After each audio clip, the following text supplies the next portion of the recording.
desisyon ng Korte Suprema na tila, nako, gustong baliktarin ng Kamara at nagbabala ang kanilang Panginoon sa Kamara?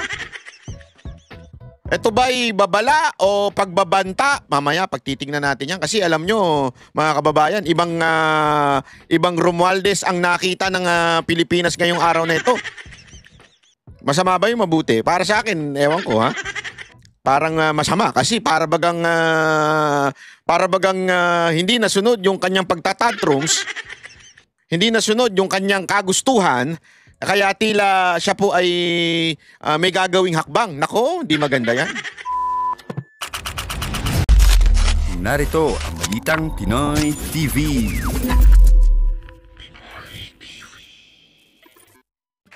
Magandang araw po sa inyo lahat. Ako po si Banat Bay at eto na nga pag-usapan natin ng mga may init na issue. Grabe ho mga kababayan, matindi talagang usapin ngayon. Pag-uusapan natin yung kay Marcoleta. Nako po, bumalimbing na ba si Marcoleta? Bumaligtad na ba? At bakit gayon ang nangyari? Pag-usapan natin yan ha. Pero bago yan, pag-usapan po na rin natin itong desisyon ng Korte Suprema na tila, nako, gustong baliktarin ng Kamara at nagbabala ang kanilang Panginoon sa Kamara? Ito ba'y babala o pagbabanta? Mamaya pagtitingnan natin yan kasi alam nyo mga kababayan, ibang Romualdez ang nakita ng Pilipinas ngayong araw na ito. Masama ba yung mabuti? Para sa akin, ewan ko ha. Parang masama kasi para bagang hindi nasunod yung kanyang pagtatantrums, hindi nasunod yung kanyang kagustuhan.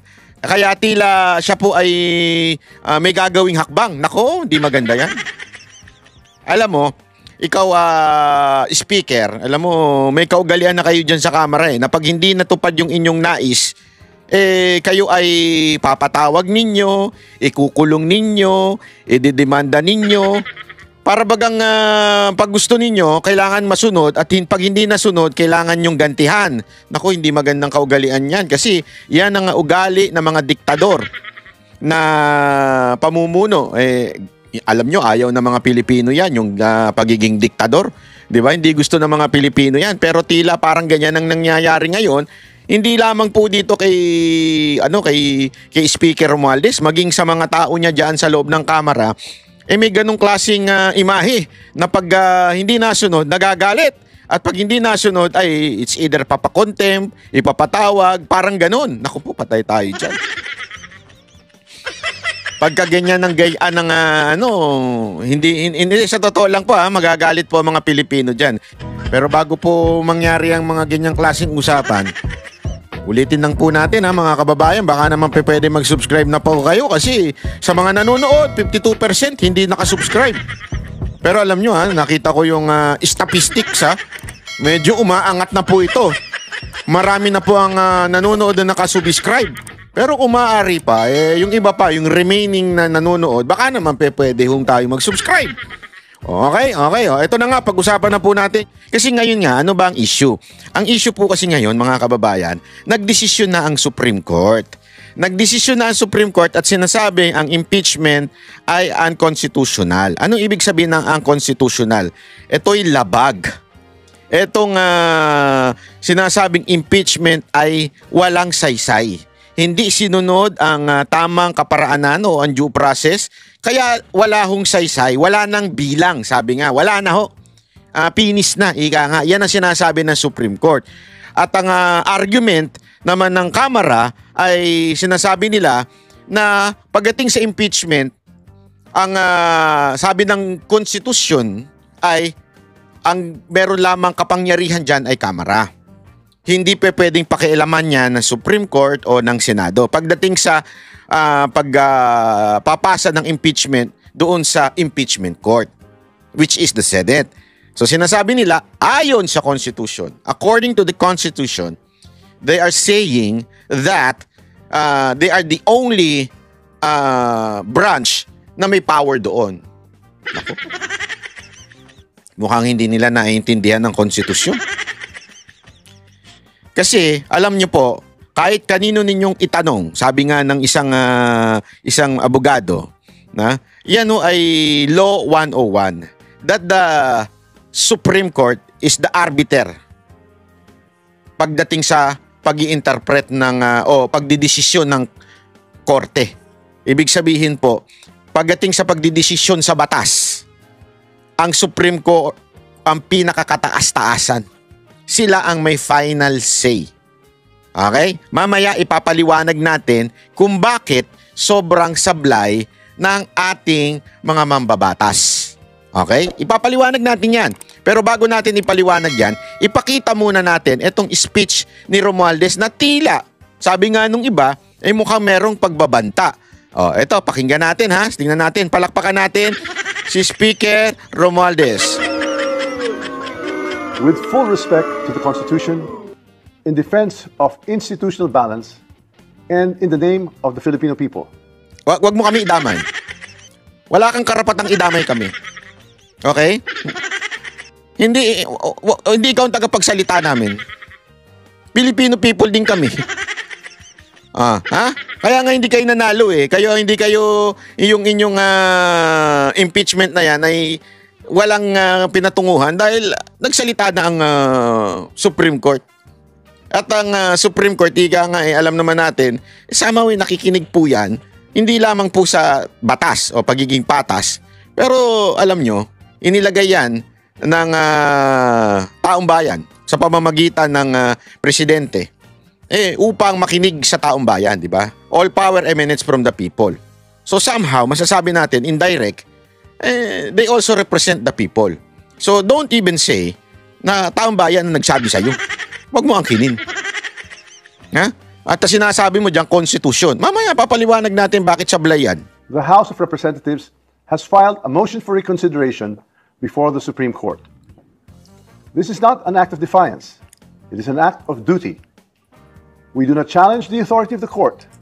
We seek only to preserve the rightful role of the House, the voice of the people, in the process of accountability. Hindi lang kayong the voice of the people. Alam naman natin kasi alam mo sasabihin ng iba, di ba? Kaya nga sila binoto ng taong bayan bilang representante. They are the voice of the people. Hindi. Marami sa inyo nanalo dahil nadaya o dinaya o nandaya o whatsoever. Alam natin yan. That's politics. Di ba sa Pilipinas, Comelec ang nagpapanalo. Alam natin yan. Yan ang talagang hindi natin pwedeng pagkaila mga kababayan. Comelec ang merong final say. Sila ang arbiter ng eleksyon. Yung kantalo na ipapanalo pa nila eh. So, wag ganun, sir. Let us be clear. The Constitution says the House of Representatives shall have the exclusive power to initiate all cases of impeachment. That power is not shared, not subject to pre-approval, and not conditional. Yet, in GR number 278353, the Supreme Court ruled otherwise, based on a misreading of facts and a retroactive imposition of the new rules. On February 5, 2025, the House transmitted the fourth impeachment complaint, filed and signed by 215 members, to the Senate. Only after this transmittal did we archive the earlier three complaints. The sequence matters. It proves there was only one valid initiation, not four. Even the court's own precedent, Francisco versus House, supports this. Only one impeachment can be initiated, and that initiation begins with a one-third endorsement or a referral. That is exactly what the House did. The court also said the Vice President was denied due process because she was not furnished a copy. So una muna, yung sinasabi niyang argument niya na yan daw po ay the sole power reside sa House of Representatives pagdating sa impeachment. At sinasabi niya dyan, pangalawa, pag hindi na-initiate, hindi po yon matatawag na pang-apat na impeachment. So, gina-justify niya yung ginawa nila na yung first, second, and third ay hindi initiate. So, ibig sabihin, walang first and second and third. So, yung fourth impeachment, supposedly, yun ang first impeachment. Kaya, they did not somehow commit yung one-bar rule, di ba? Yung one-year bar na dapat sa isang taon, isang beses lang pwede ng impeachment. So, hindi daw nila ikinumit yun na mali. Ibig sabihin, dahil since sa initiate, isa lang ang initiate nila yung fourth impeachment. Yun ang kanilang interpretasyon. Pero ang interpretasyon ng Supreme Court ay, ang Supreme Court ay nagsasabing, hindi, pinasa sa inyo yung first, pinasa sa inyo yung second, pinasa sa inyo yung third, inupuan nyo itong tatlo na to, at yung pang-apat lamang ang pinaandar ninyo. So therefore, hindi ninyo sinunod yung 1-year bar, di ba? So, mali kayo, sablay kayo. Yun ang sinasabi ng Supreme Court. Pero iba ang argument ni Speaker. Or given a chance to respond. But nowhere in the Constitution is that required before transmittal. So ito naman, yung pangalawa namang argumento niya, na tinatabla rin niya yung argumento ng Supreme Court na dapat sa isang pasagutin si VP Sara in this instance na impeachment, pasagutin siya sa sa Committee on Defense, di ba? Committee on Justice pala. Kailangan sumagot, yun ang sinasabi ng Supreme Court. Pero sabi niya, so far sa lahat daw ng mga impeachment na dumaan sa Congress o sa House ay hindi daw pinasagot. Ibig sabihin, hindi na binigyan ng opportunity kung sino man yung quote-unquote ini-impeach. Okay? Ayan. Tuloy natin. In fact, in all past impeachments, the trial and the right to be heard take place in the Senate. To invent new rules now and apply them retroactively is not just unfair, it is constitutionally suspect. Let me say that. So para sinasabi, may bago daw batas na ipinatupad ng Supreme Court na dapat pasagutin yung ini-impeach. Kasi yung mga nakaraan daw, hindi naman daw ginawa yon. With candor, a government of laws cannot allow any branch to become the judge of its own accountability. The Supreme Court is a co-equal branch of government. Its wisdom is deep, its authority is real. But its members, like the President and the Vice President, are also impeachable officers. When the court lays down rules for how it or others like it may be impeached, it puts itself in the dangerous position of writing conditions that may shield itself from future accountability. That is not how checks and balances work. We filed this motion for reconsideration not to provoke, but to protect. Not to assert supremacy, but to restore balances. Because if impeachments can be blocked by misunderstood facts or rules made after the fact, then accountability is not upheld, it is denied. To dissent is not to defy. To demand accountability is not to destabilize. To insist on constitutional integrity is not to weaken the democracy, it is to strengthen it. We speak now not because it is easy, but because it is necessary. The House will not bow in silence. Ayan. So ito yon, ha. Mga kaibigan, ito po yung sinasabi ho ni Speaker na kaya sila ay magpapasa ng motion. Although, paulit-ulit na sinasabi yung unanimous na decision ng Supreme Court na lahat sila ay nagsasabing unconstitutional at ito po ay dapat nang i-apply agad-agad. Parang napakalabo na ho niyang motion na yan. Kahit ikaw ay nasa trial, pag sinabing executory na yung decision, executory na eh. Hindi ho ito yung pagpapaliban muna na tulad na ginawa nila. Pinagpaliban yung first, second, and third impeachment. Hindi pa pwedeng ganun. Executory ho ito agad-agad na. Final and executory. Although they can pass the MR, yung motion nila, na ma-reconsider ng Supreme Court, pero wala na ho. Pag ano na ho ito, final na decision na ho ito ng Supreme Court at malabo na mabaligtad po ito. Dahil unanimous nga yung talagang sila po ay nag-decide na. Wala na. Malabo na. Okay, they can. That's the law. They can pass for MR. Pero malabo pa siya, malabo ho itong babaligtad pa ang desisyon ng korte. Alam niyo mga kababayan, ipaliwanag lang natin ng bahagya ho itong issue na ito. Kasi alam nyo, napakarami ko na ding tinanong na abogado dito. Nakipag-argue pa ako na ang argument na ginamit ko, yung argument na ginagamit ng mga congressman at nito ni Speaker. Para ang sabi kasi, di ba, na parang pagdating sa impeachment issue, okay? Pagdating daw sa impeachment issue, ang magdidesisyon lang yan ay ang House. Yung pagdating sa impeachment article. Ibig sabihin, yung kaso, pagdating sa impeachment, ang pwedeng magdesisyon lang daw, okay? According to them, ay sila. Kanino nila binase yon? Sa konstitusyon. Okay? Ulitin natin, ano ba yung konstitusyon? Ito yung pinanghahawakan. Ito yung pinaka-backbone.